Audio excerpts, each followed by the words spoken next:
We came out on strike because of the inhumane working conditions. The people was being misused so badly. We're fired up! Can't take it no more! We're fired up! Can't take it no more! We're fired up! Can't take it no more! We're fired up! Can't take it no more! We're fired up! Occupational safety and health is a major social concern of the 1980s. These people are part of that movement. They are asserting their right, now written into law, to a healthy and safe workplace. This right has had a ragged history. It's not always been recognized. Work has killed millions. They've died from explosions, falls, electrocution, dangerous machinery, from breathing in poisons in the air. Millions more have been mutilated or permanently disabled at work. This year, it's estimated that up to 100,000 people will die from job-related injury or disease. Over 5 million will be injured at work.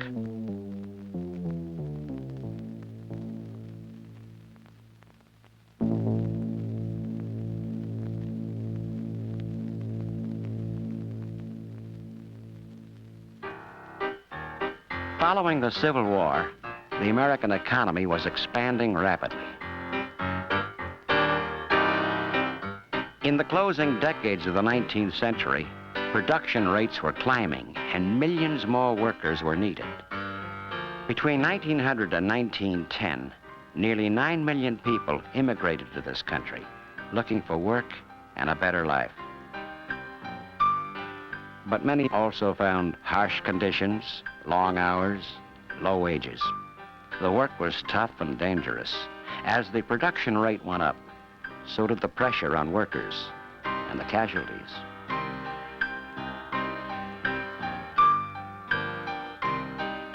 Railway workers had one of the most dangerous jobs.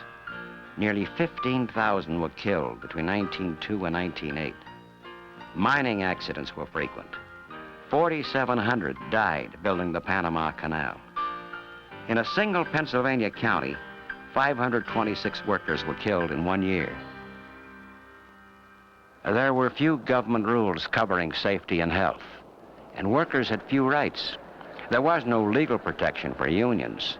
When workers did organize against these harsh conditions, their strikes were usually broken by the company, sometimes with the aid of hired police or government troops.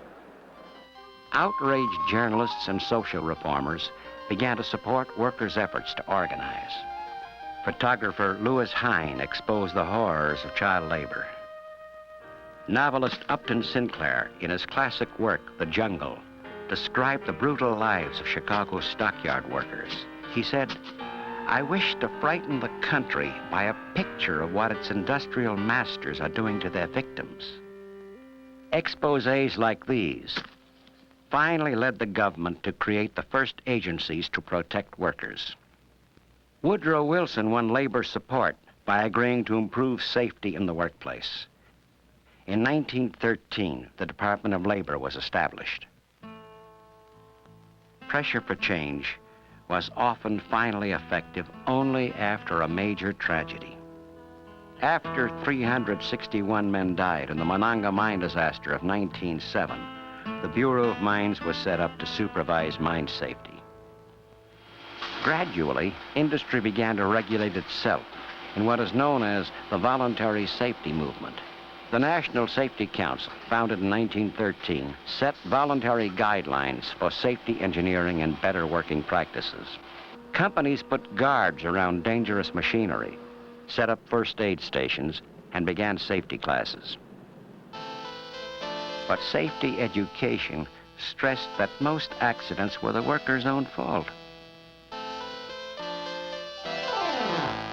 This film, made by the National Association of Manufacturers in 1911, was one of many that singled out workers' carelessness as a cause of disaster.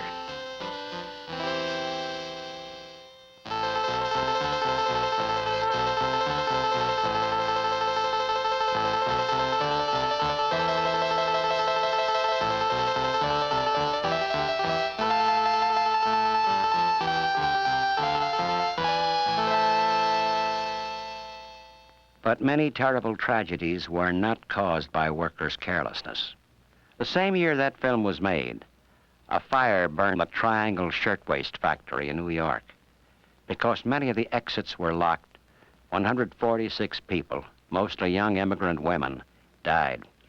Again, it was only after the tragedy that the first permanent commission to inspect factory safety was set up in New York. During the same time, industry helped establish a system to compensate workers for accidents.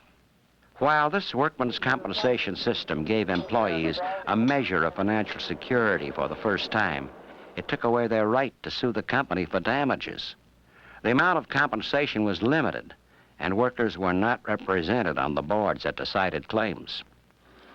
But this growing concern for workplace safety had some noticeable results, and accident and death rates fell.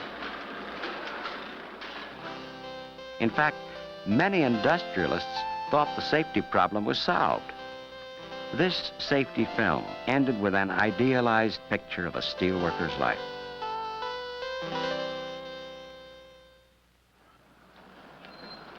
The Safety and Health Committee can be one of the most important committees in the plant.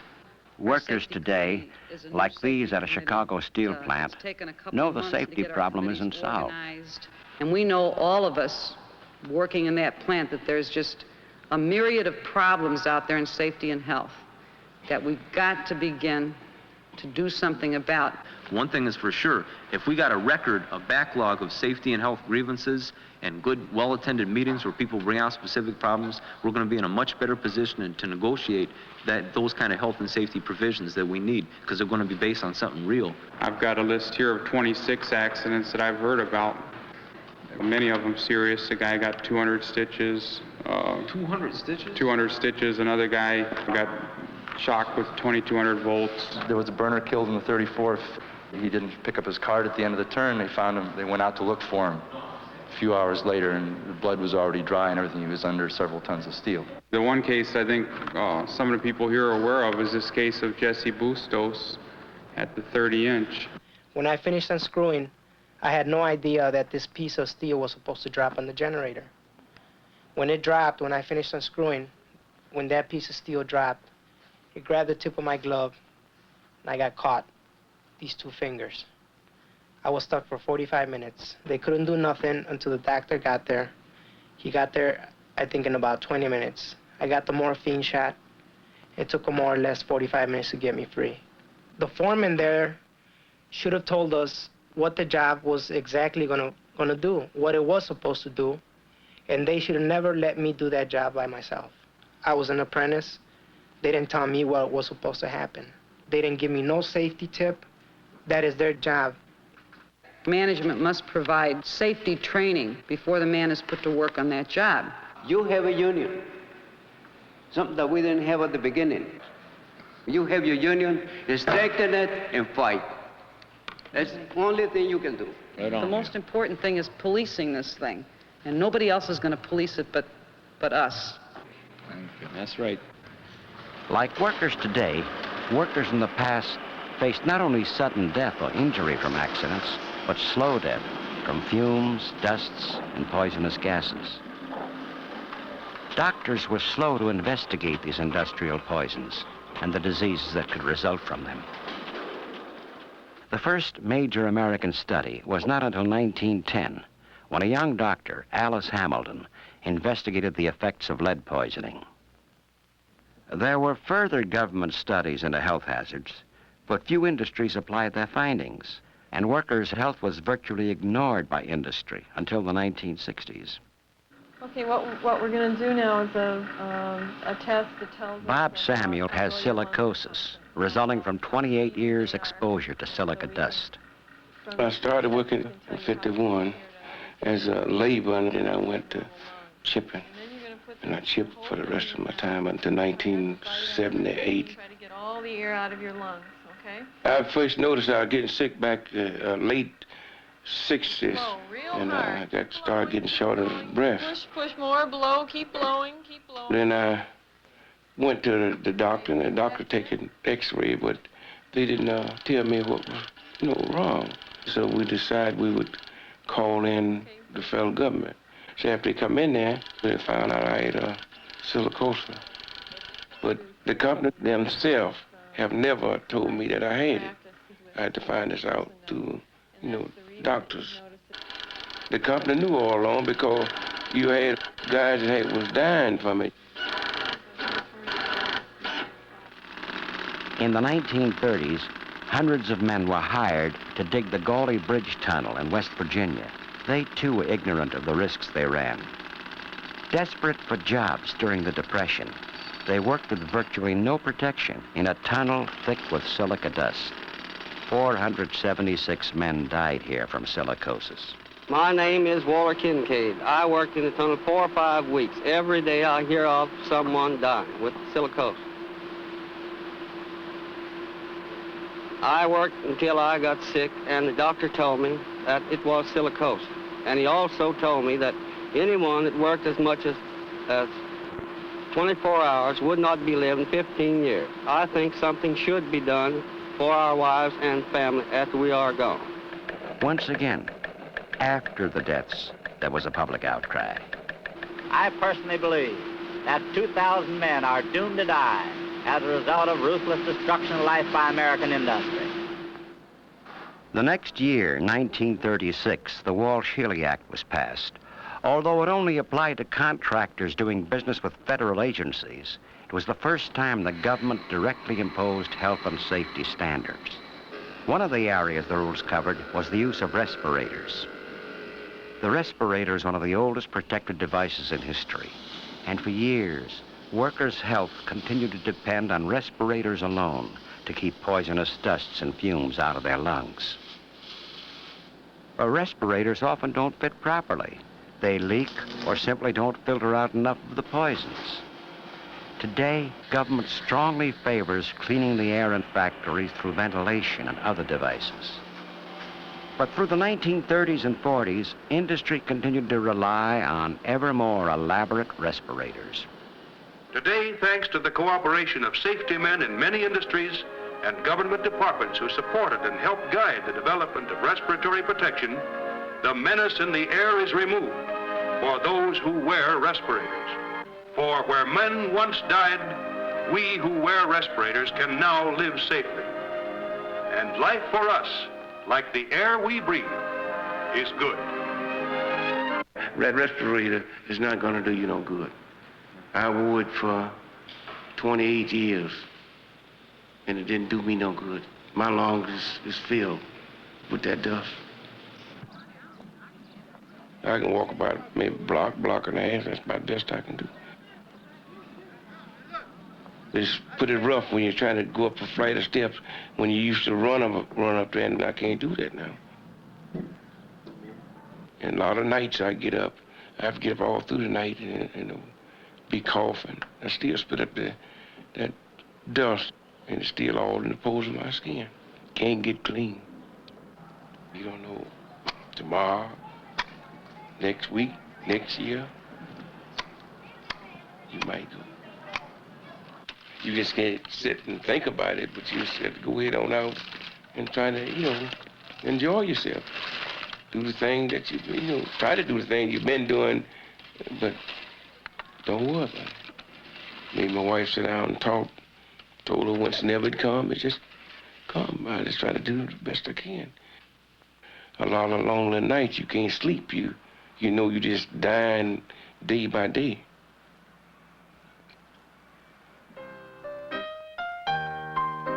The 1930s, the Depression, years when you were lucky to have a job at all.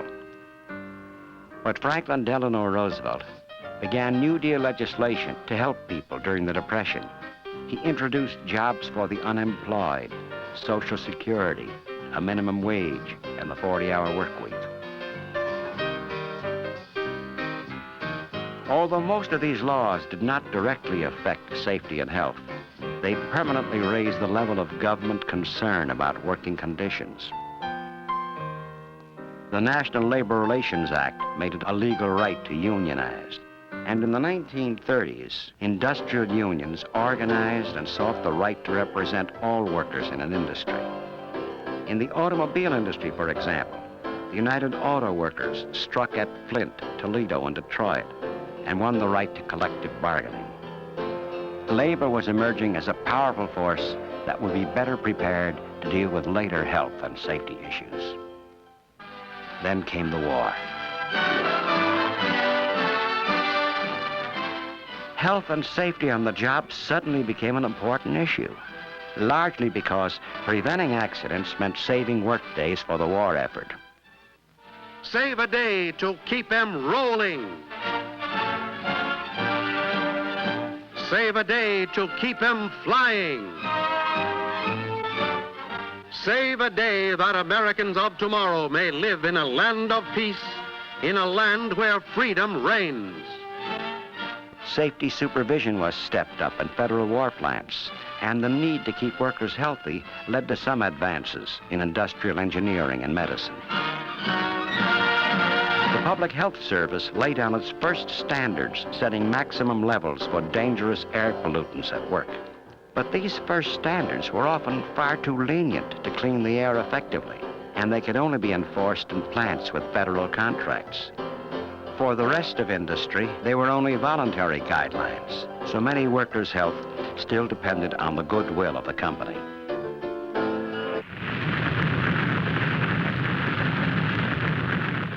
With the end of World War II, the workplace itself was changing, as an explosion of technological inventions and chemical discoveries brought a new slew of dangerous dusts, fumes, and gases that threatened workers. Workers usually did not know what they were handling, or whether these synthetics might cause cancer years later. But in the 1950s, research into the health effects of these chemicals was minimal.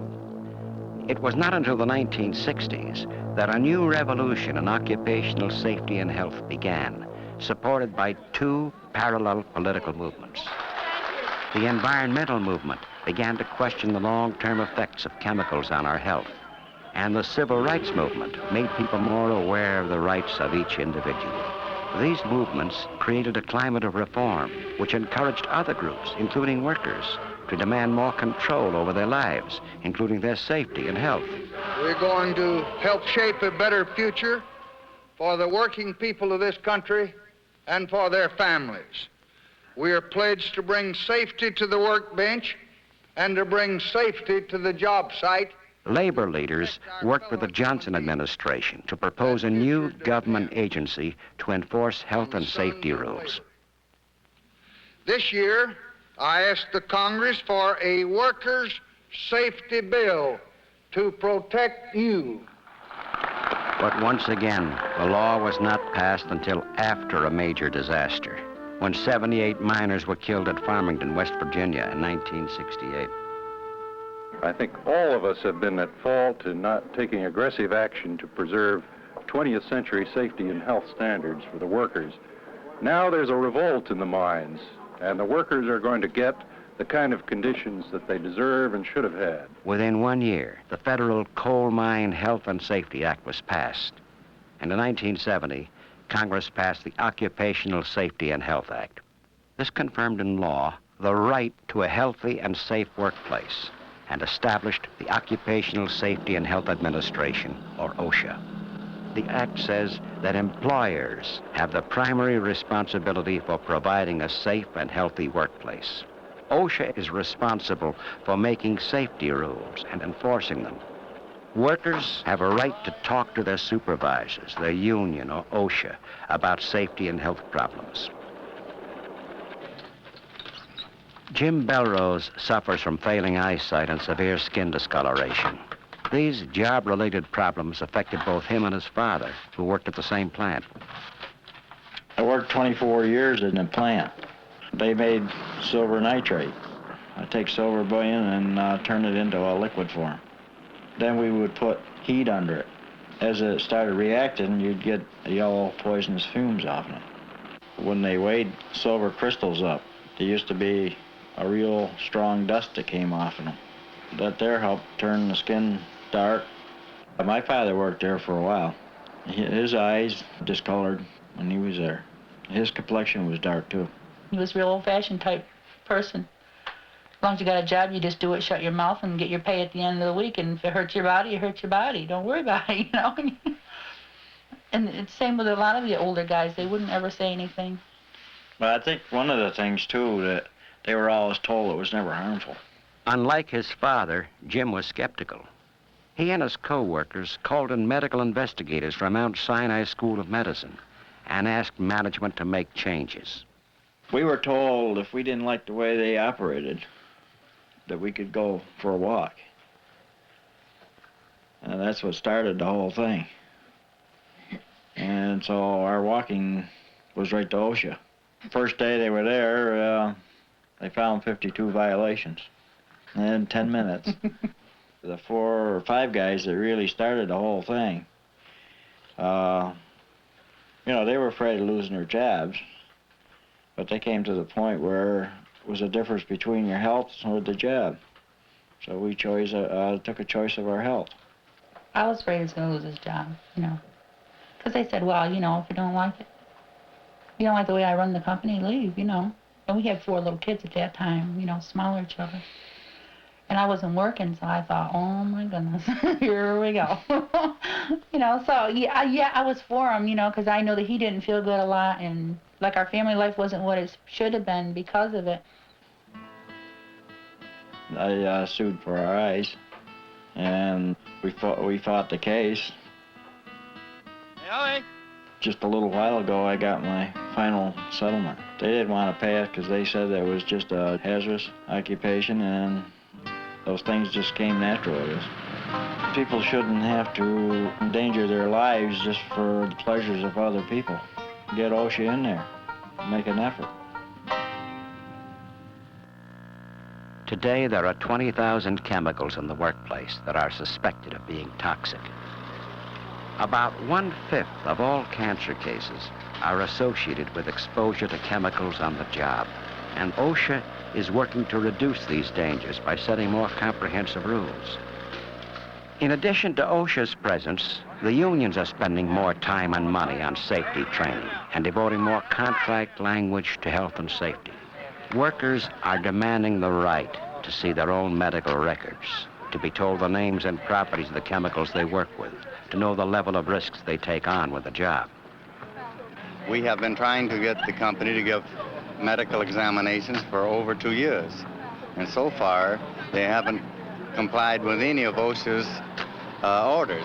OSHA had ordered the company to give comprehensive medical examinations to its workers, some handling the toxic chemical DES. DES is a female hormone that can cause sexual malformation. The people at that time were working without respirators, and if they used respirators, they were dirty, they weren't clean, they had no training program. People were very ill. Some of the guys grew breasts. All I did was mix these little packets of pure DS into some liquid, and I was exposed to this, and my breasts enlarged and itched, and I had a lot of trouble. And I was becoming impotent. He got the contamination so terribly bad that he finally had to have surgery. And they had to cut him. They had to open him up breast to breast. My life now is just, I got a divorce in 1976. My ex-wife got married again because she didn't think I was good. I don't know what the story was, but anyway, that's what happened. The big wheels of the company, they didn't care if you had to go get an operation or anything. They just figured, what the heck? Them, not me. They're doing the right thing by being on strike. They'll probably shut the place down, but it's probably the best thing for all people ever going to work there again. The reason why I took the DS job in the first place because it was more money. And right at that time, I was in the process of getting married. And I thought it'd be better for me and my wife if we had more income coming in. I was hoping that I wouldn't be one of the ones that would get it, but I did. Over the years, American workers have won the right to organize unions and the right to have safe and healthy workplaces. Sometimes these two rights are exercised together. In Mississippi, Gloria Jordan is trying to organize her chicken processing plant. And one of the main issues is what she knows to be harsh and dangerous working conditions. If you're looking for a job or want a better job, then listen to this message from... The dangerous job is cutting on the saw. These saws was placed right in front of the ice house, and they would keep the ice door open. So the people's hands would get so cold, they weren't able to know if they was cutting the chickens or cutting their hands. Permanent job opportunities for processing plant workers. By several men got 3 or 4 fingers cut off. Excellent pay scale, life and hospitalization. Girl got one of her breasts cut off. Paid holidays and paid vacation. You only had 3 times a week to go to the bathroom. If you couldn't do what you had to do in your clothes, then you would be suspended. You would break out in, we call it chicken rash. And it looks like chicken pox all over your body. As the workers have said, treats the chickens in his plant better than he treats the human beings who work for him. The permission to go to the bathroom, you asked him, please, now, so let us go to the bathroom, and he wouldn't let you go. A pregnant woman, 3 months pregnant, asked to go to the bathroom, and he wouldn't let her go. Within 5 hours, she had a miscarriage. To the workers of that is not misusing human being, that is taking a life.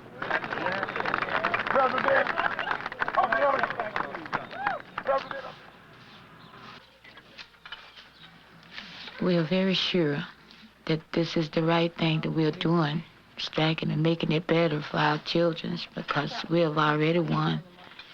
We've never been so free in our lives.